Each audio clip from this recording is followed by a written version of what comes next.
järgmine kõneleja, kes on Tormi Kotkas, Haridus- ja Teadusministeeriumi noorte ja andepoliitika osakonna huvihariduse ja noorsootöö juht. Teema siis räägib meile formaal- ja mitteformaalõppe lõimimisest ja Tormi on meil täna Zoomi vaheldusel, et kahjuks teda täna siin ei ole, aga me teda näeme ja kuuleme ekraanil ja saame küsimusi esitada, sest tema näeb ja kuuleb meid ka. Tere, Tormi! Tere kõigile konverentsi osalejatele, ma kahjuks seekord küsimused kohaldada ei saa, kuid õnneks on meil siis võimalus kohtuda videosillatel ja sellesama sihtele metafooriga ma jätkan. Et üks Eesti tuntud tooplaul sõnab oma presentatsi on küll jah hiljem, kuid ma sellest ei tee välja. Kell 3 siin sillal, ootan sinut, sa juba kodus. Ja formaal- ja mitteformaalõppe lõimid ja selle selline rakendamine sarnast nendele laussumadele. Formaal- ja mitteformaalõpet lõimitud. Mõned Eesti mõjud edukalt juba pikalt, samas teistest piirkondadest peaaegu üldse mitte. Me teame, et lõimingul on sellised enamlevinud vormid, nendeks on siis loovtööde tegemine, formaal- ja mitteformaalõppe asutuste õpetajate koostööd. Teiseks vormis on siis mitteformaalõppe omanduste arvestamine ja formaalõppe läbimisel. Kolmandaks siis on valikamine või kursuse läbimine mitteformaalõppe asutuses ning neljandaks enim levinud vormis on siis formaalõppe läbimine mitteformaalõppe asutuses. Ja kuigi formaal- ja mitteformaalõppe lõimid ei ole õiged, pole siiski üle Eesti sarnast kulutanud ning tean, et kõiki eelmainitud lõimivormide kasutada igas kohalikus omavalitsuses ja õppeasutuses sarnastel saarida. Mis siis ikkagi on lõiming oluline teema ja seda on antud ka riiklikul tasandil arendama. Aga seetõttu, et meie lapsed ja noored on Eesti erinevatest piirkondadest erinevate arenguvõimustega ja me soovime seda. Kui ei rakendata kogu haridussüsteemi potentsiaali, hõlmates nii formaal- kui mitteformaalõppe võimusi, siis noored eluastmes on vähem nimetatud tulevikuloime muutuvate elu ja töömaailma vajadustega. Enam, kui ei lõimita formaal- ja mitteformaalõppe selliseks, et eriõppe tasemete liigid võtaksid õpetust arvesse, siis jääb osa kompetentsid tunnustamata ja mis omakorda siis annab noorele inimesele signaali, et justkui formaalharidus on ainukesena oluline. Jällegi, kiirelt muutuv maailm, ühiskondlikud probleemid, milleks inimesed seisame, vajab mitmekesiste oskuste ja teadmistega noori inimesi. Nad tuleksid toime endaga, aga ka üldisega. Ja näiteks selleks, et aidata noorte inimeste muude inimeste võimaluste ütlustamise, on formaal- ja mitteformaalõppe lõimingu rakendamiseks astutud üsna suuri samme. Kas on meil kuulda? Ja. Et meie näeme ühte slaidi. Kas sul ongi üks slaid ja. Või rohkem? Ma ei tahtnudki slaidi veel vahetada. Okei. Ja. Varsti vahetan. Võite valmis olla. Nii. Igastahes jäin ma siia, et kuhu me samme oleme astunud siis juba. 2021 kuni 2023 viidi siis ellu Euroopa Komisjoni toel projekt noorte edu toetuseks võimekus lõimida formaalõpet mitteformaalõppega. Ja see projekt kaardistas ära terves haridussüsteemis olevad arenguvajadused. Ja nende pinnalt selgitati välja, erinevate osapoolte rollid ja koostati ka poliitika kujundamiseks soovitused. Nii, ma vahetasin nüüd slaidi. Kas seda on näha? Jah, on näha. Kena. Nii, jah, et nagu te näete, siis ei ole erinevaid rolle või vajadusi ainult riigi tasandil, vaid siin neid osapooli on väga palju ja eelnevad ettekanded ilmselt on ka seda adresseerinud. Just Rasmuse jagatud videost ma kuulsin ka, et toodi selline erinevate osapoolte osalemise vajadus kenasti esile. Et siin on siis välja toodud need võtme osapooled, et mis on siis erinevate osapoolte rollid. Et loomulikult Haridus- ja Teadusministeerium on poliitika kujundaja ja tema vastutada on erinevate õigusaktide uuendamine selliseks, et see samamoodi soodustaks lõimingut ja võimaldaks formaalhariduses ka arvestada seda, mis on koolivälises keskkonnas omandatud. Aga muidu ka erinevate tugimeetmete väljatöötamine, sealhulgas ka rahastamine on Haridus- ja Teadusministeeriumi rolliks. Oluline võib öelda, et isegi keskset rolli omab kohalik omavalitsus, sest tema ongi ju nende haridusliikide või ütleme siis formaal- ja mitteformaalõppe korraldaja ja õpilasele kõige lähem tase, kus see korraldamine toimub. Ja temale lõimingu kontekstis langeb siis just selline koordineerija roll. Aga samamoodi on väga oluline see, et kohalikul omavalitsuse tasandil mõtestatakse läbi, et ikkagi kõigil oleks võimalik hoolimata erinevatest takistustest saada osa siis ka mitteformaalõppe tegevustest.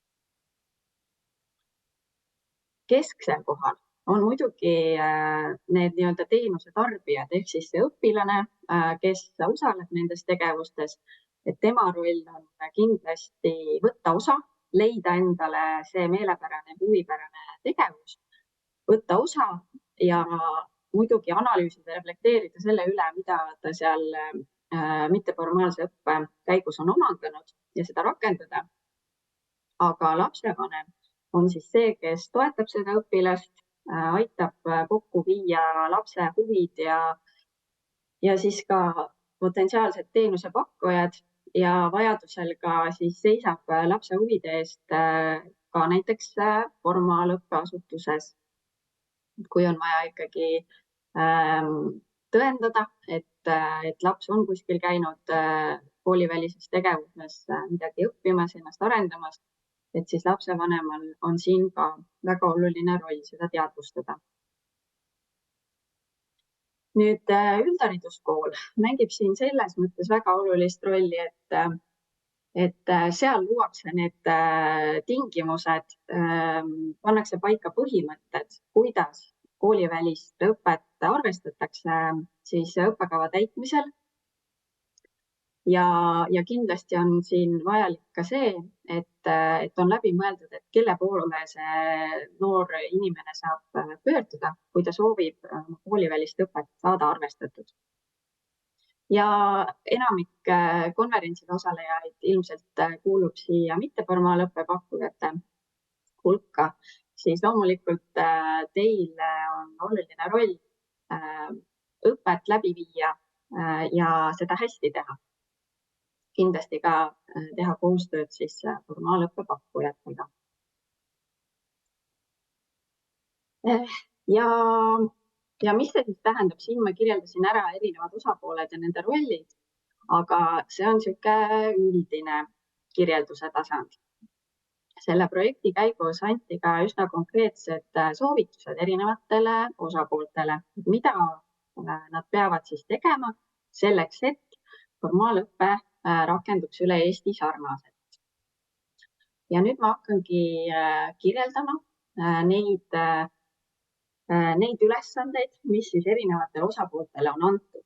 Alustame siis riigi tasandist, kuhu ehk tuli kõige rohkem ülesandeid ja meie ülesanne siis Haridus- ja Teadusministeeriumis on ikkagi ennekõike tagada see, et me saaksime lõimingust kõik ühtemoodi aru, et need põhimõtted oleksid paigas, et oleks erinevatel osapooltel teada, mida nad peaksid tegema selleks, et lõiming rakenduks. Üheks suurimaks takistuseks seni on olnud see, et info ei liigu erinevatest asutustest või siis ka lapselt õppeasutustele, ehk siis on vaja sellist ühtset süsteemi ja siis anti soovitus, et arendatakse välja selline digiregister ja praegu võiks see hakata toimuma Eesti Hariduse Infosüsteemi vahendusel. Siis kolmanda soovitusena soovitigi, et õigusaktides tehtaks muudatused. Praegu on juba töös põhikooli gümnaasiumiseaduse muutmine ja seal siis üheks abistavaks meetmeks juba on ettepanekuna tehtud selline muudatus, et kui varem oli seal kirjas selliselt, et mitteformaalses õppelas osalemist või koolivälist õpet võib arvestada õppekava läbimisel, siis kui muudatused aktsepteeritakse, siis saab seal olema, et tuleb arvestada. Ehk siis selline üsna jõuline muutus ka põhikooli gümnaasiumiseaduse tasandil. Neljandana on siis soovitatud ikkagi täienduskoolitusi, et ka õppe läbiviijad erinevates asutustes sarnaselt saaksid toimida ja tekiks selline ühtne teadmiste ruum ja koostööd soodustav keskkond. Siin on välja toodud ka see, et oleks vaja lõimingu koordinaatoreid ja nende koolitamise eest ka siis meie vastutame. Nüüd kahest tahtmata, kui toimuvad muutused ja muutuseid ellu viiakse, siis on vaja jälgida, kas muutus ka realiseerub või mitte ja selleks on siis vaja ka seiresüsteemi arendada. Ja viimasena kindlasti on vaja siis kutsesüsteeme populariseerida ja nende arengut toetada. Huvihariduse kontekstis siis õpetaja kutse taotlemise poole liikuda ning jätkata noorsootöö kutsesüsteemi toetamist, nagu see seni on toimunud. Need olid siis riigi tasandi soovitused, 6 sellist soovitust. Kohalik omavalitsus, kus siis kõik tegelikult toimuma hakkab, sai 4 soovitust, sellist üldisemat soovitust. Ja kõik algab ikkagi sellest, et me seame mingi arengu prioriteediks ja seda on siis soovitatud ka selle projekti käigus.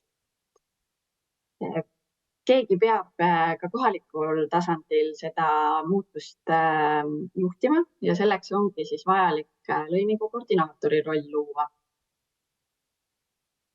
Ja see koordinaator olekski siis see isik, kes toob kokku need erinevad osapooled, ennekõike just need teenusepakkujad ja aitab luua neid sildasid siis erinevate teenuspakkujate vahel. Aga selleks, et jällegi hinnata, kas tegevused on viljakad või mitte, siis ikkagi tuleb arenguid ka analüüsida ja muidugi jälgida seda, et ka need noored, kellel on väiksemad võimalused, saaksid teenustest osa. Just siin siis mõeldud ennekõike mitteformaalses õppes osalemist. Nii, ja konkreetsed ülesanded siis ka mitteformaalse õppe pakkujatele. hetkel võiks öelda, et õppekavades, mis on meil EHIS-ega registreeritud, on väga mitmekesine õppekavade vorm või osadel on õpiväljundid kirjeldatud, osadel ei ole, osadel on kirjeldatud, kuidas õpe toimub, osadel ei ole, osadel on hindamise kontekstis info olemas, teistel jällegi ei ole. Ja seetõttu me oleme ka asunud õppekavade vormi uuendama ja seetõttu olete kindlasti lahkesti kutsutud panustama nendesse õppekavade arenduste protsessidesse. Lisaks siis kvaliteet on võtmetähtsusega ja sinna saate ka panustada nii osaledes nendes kvaliteediarenduste protsessides, kui ka siis tegelikult soodustades oma töötajate kvalifikatsiooni tõstmist ja erinevatel täiendkoolitustel osalemist. Nüüd, kui juhuslikult on saalis ka mõni üldhariduse pakkuja esindaja, siis mõned ülesanded ka teile. Väga vajalik on see, et ühtselt saadakse aru, kuidas toimub kooli õppekava täitmine ja kas ja kuidas on võimalik sellest siis mitteformaalset õpet arvestada. Kooli sees tuleks ka leida see inimene, kelle poole see noor inimene saab siis pöörduda, kui ta tahab, et tema mitteformaalses õppes omandatud pädevusi arvestataks õppekava täitmisel. Ja üks soovitus ka siit, mis potentsiaalselt sobib absoluutselt kõigile saalis olijatele, ongi see, et me võime luua süsteemi ja võime kõik ära kirjeldada, mis keegi peab tegema, kui see laps või see lapsevanem ei avalda survet süsteemile, siis lõppude lõpuks ka need muutused on hästi visad tulema. Ehk siis soodustada laste ja lastevanemate initsiatiivi ikkagi küsida seda, et kuidas ma saan oma lapse või minu enda õpikogemust ära hinnata ja arvestada siis õppekava täitmisel. Nii. Ja need olid siis erinevatele osapooltele antud soovitused, mis suunas tuleks liikuma astuda. Nii.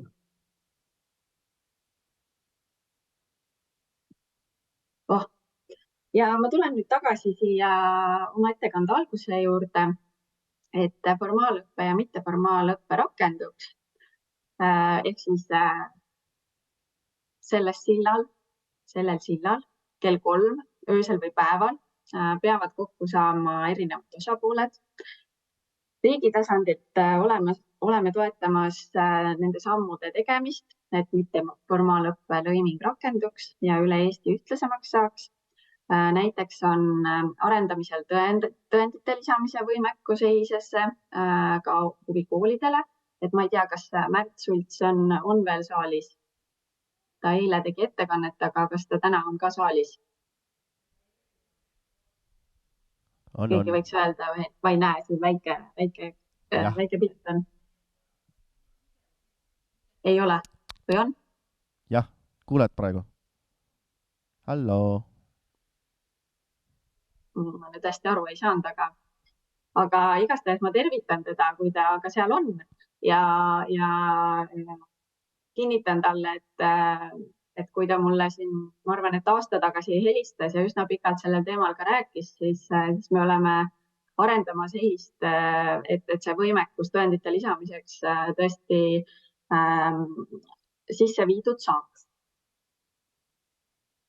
Nii, siis lisaks on siin planeerimisel lõimingu juhendmaterjali hange ja ka lõimingu mentorite koolitamine on ettevalmistamisel. Kohalikele omavalitsustele oleme avamas taotlusvooru, et kohalikud omavalitsused saaksid koordineerida formaal- ja mitteformaalõppe pakkujate tegevust lõimingut soodustavalt. Jah, et tegevusi ja plaane meil on vaikselt tibusammudega, võiks öelda, ikkagi lõimingu rakendamise suunas me astume. Ja ma vaatasin hetkeks ka varasemaid ettekandeid, mis eilsel päeval olid ja mis ka täna veel tulevad. Ja mulle jäi küll mulje, et neid samme astuma ollakse valmis ja tundub, et me ikkagi seal sillal lõpuks kohtume. Nii et mul on selle üle hästi hea meel ja selle tõdemusega ma siin lõpetan. Suur tänu! Kuule, praegu siis tulevad küsimused. Proovime siis neid küsida mikrofoni, kui õnnestu, siis paneme chati kohe. Hästi. Nii. Teie küsimused, palun. Lühikesed küsimused. Jah. Rasmus, palun. Tere, Tormi. Tere, Rasmus. No nii. Rasmus, Teadus-Huvihariduse Liit. See mudel on väga põnev. Kas sa natukene tahaksid avada selle mudeli ajalugu? Kuidas selle mudelini jõuti? Kas seal all on mingid andmed ja uuringud ja kuidas see disain nagu sündis? Et mis seal taga on? Aitäh! Sa viitad sellele erinevate osapoolte seoste mudelile? Ma eeldan. Et see on... Ei, need seosed on täiesti arusaadav, see on nagu loogiline. Ma mõtlen just seda süsteemi, et meil on just see arusaamine mudel, et me tahame hakata arvestama mitteformaalset õpet formaalõppes. Et kuidas just jõuti selleni, et just see on see oluline lõimingupunkt, mida tegema hakata.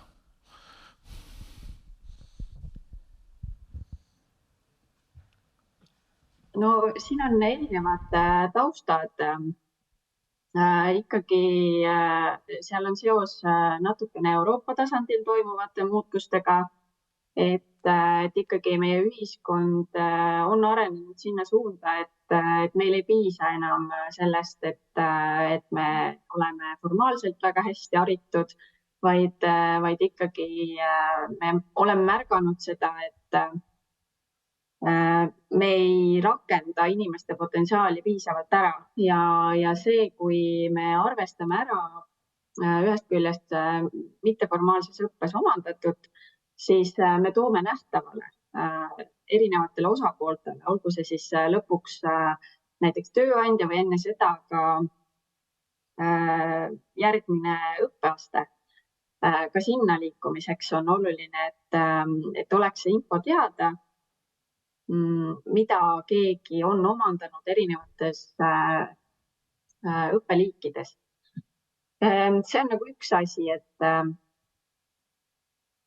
meil on lihtsalt osad oskused, teadmised nagu tunnustamata ja ikkagi ma ei tea, kuidas on toimunud see arusaamine, aga ühiskonna tasandil ikkagi on hakatud väärtustama rohkem seda ja see surve sinna suunas, et ongi normaalne, et ei toimu õppe ainult formaalhariduses, vaid ka mitteformaalõppes, et see on selline üldisem ühiskondlik teadlikkuse kasv, surve ka väljaspoolt ilmselt.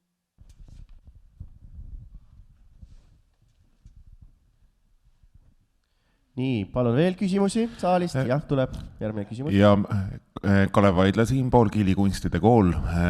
Küsimus selline, kerge kommentaar ja võib-olla siis siin otsa küsimus, et esiteks ma ei saa aru, kuidas ei ole olnud mitteformaalne õpe järgmistele astmetele nähtav. Huvikoolid annavad välja tunnistusi, igasugused ringid annavad tõendeid, mida on võimalik järgmistes astmetes näidata.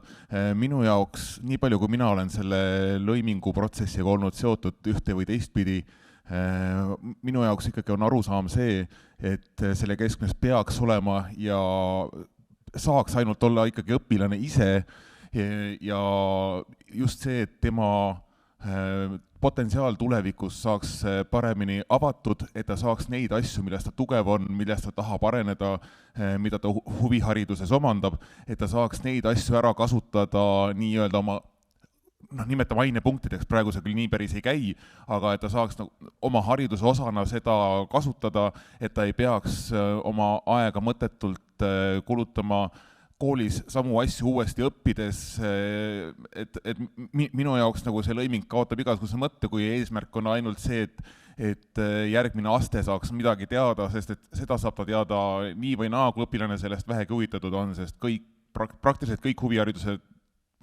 andjad mingit pidi saavad anda tõendi, et õppimine on toimunud, mingeid asju on omandatud. Selles mõttes minu arust see fookus peaks olema ikkagi õpilasel või lapsel, mitte mingil lihtsalt sihukestel, kuidas öelda, dokumentidel, see ei oma tähtsust. Loomulikult me peame kõike dokumenteerima pärast, aga fookus peab olema ikkagi lapsel.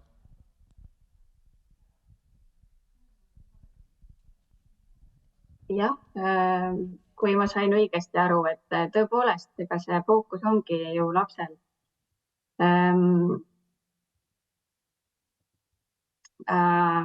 Ma siin ütlengi seda, et see tõend on justkui vahet.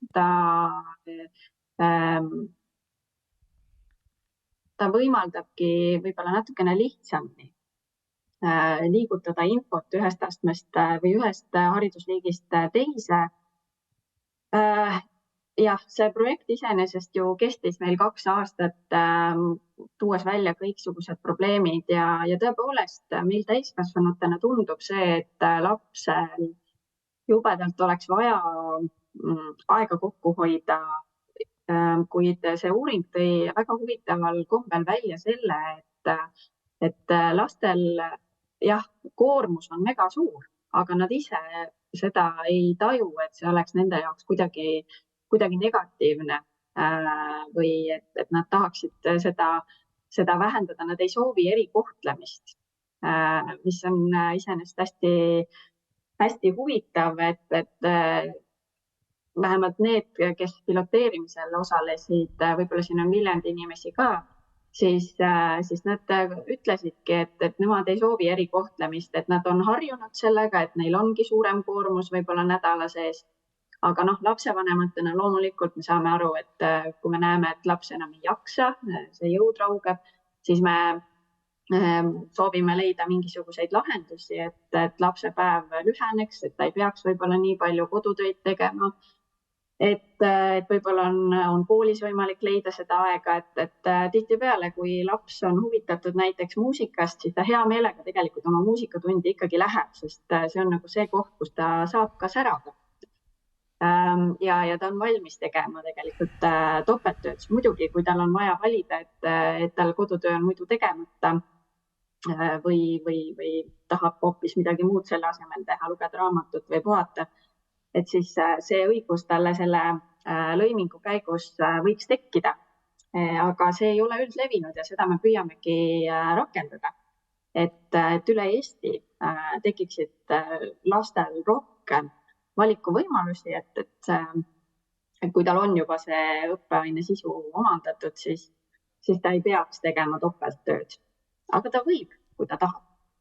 Ja ma siia tahaks kommentaariks, vabandan uuesti korraks, öelda veel selle, et jutt sellest, et lapsed ei taha erikohtlemist, ma olen nõus, see tekitab igasuguseid kiusamishetki ja mida muud on ju, aga jutt sellest, et lapsed ei oleks väsinud ja loomulikult seda, mida nad huvihariduses omandavad, nagu siin eile ka mitu korda meil siin konverentsil käis läbi, et huviharidus on huvitav ja sinna nad loomulikult tahavad minna, aga väga palju, vähemalt lisaks sellele, et ma kooli juhin, olen mul ka endal õpilasi ja vähemalt see kogemus, mida ma oma õpiliste pealt olen näinud, on küll see, et just see, et kool sellega, et ta mingeid asju dubleerib, et et formaalharidus ei ole huvitav alati. Ja selles mõttes see, et võimalus asendada mingeid mitte huvitavaid asju huvitavate asjadega, kus nad õpivad täpselt samu asju, ikkagi see õpilase keskus, tähendab, aga põhimõtteliselt me oleme peaaegu samal leheküljel, et sama lehekülje erinevatel pooltel, et küll me lõpuks sinna kokku jõuame, nii et loodame, et see töö niimoodi jätkub ja ikkagi need võimalused avanevad sellepärast, et õpilaste aeg on oluline ja nad võiksid seda kulutada maksimaalselt huvitavate asjade jaoks. Jaa, täitsa nõus. suur tänu sulle, Tormi, et sa olid mul oleks ka üks meiega täna küsimus, olemas. Veel küsimus tuleb, aga päris lühike. Jah, et Tormi, sa rääkisid Ilmar Kald Tapa muusika- ja kunstikool, rääkisid, et on mingi plaan õppekavadega, et need on nii erinevad ja et meil just järgmine nädal algab õppekavade selline ülevaatamine, et kas tasuks natuke oodata, et teha juba siis need õppekavad sellised, nagu nad võiks siis mingi uue malli järgi olla. Nii, õppekavade uuendamisega ma ütleks niimoodi, et mingil hetkel, ma arvan, et see on ikkagi paariaastane protsess, tekivad EHIS-es sellised aktiivsed õppekavade sisestamise vormid. Ja praegu meil on mõttes selline lahendus, et õppekavad võiksid sisaldada siis ennekõike muude asjade kõrval ka õpiväljundite kirjeldust. Ja kui teil on plaanis õppekavasid hakata uuendama, siis mõelge selle peale, kuidas on õpiväljundid kirjeldatud üldhariduse õppekavades. See ei tähenda nüüd seda, et huviharidus peaks hakkama andma üldharidust, aga see lihtsustab siis ka üldhariduse poole pealt seda õpiväljundite saavutamise hindamist.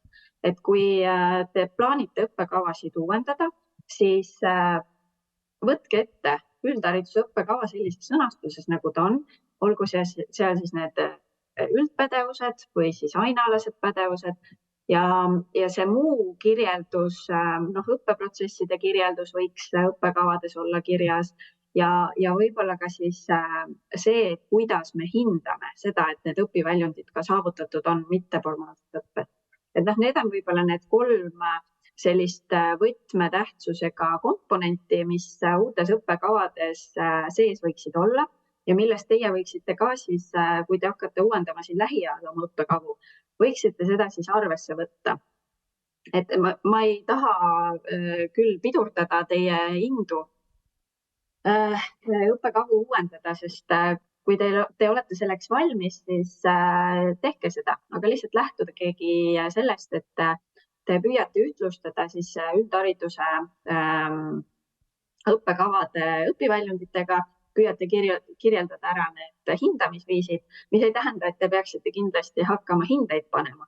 Küll aga kirjeldate ära, kuidas on seda hinnatud, et õpiväljundid on saavutatud ja veidike ka siis seda õppeprotsessi, et kui teine osapool üldhariduskoolist tahab ja peab näiteks lapse soovil siis ära arvestama mitteformaalõppes omandatud, et siis tal on olemas need võrdluskohad ja ta leiab need kiiresti ülesse. See on minu soovitus õppekavadega seoses. Nii, suured tänud sulle, sellega me peaksin lõpetama, kuna meil on veel 2 kõnelejat, aga suur tänu, et sul oli see võimalus meiega siin koos olla, vähemalt siin Zoomi vaheldusel. Teeme Tormile ka aplausi, palun. Aitäh sulle! Aitäh teile, head konverentsi jätku! Aitäh!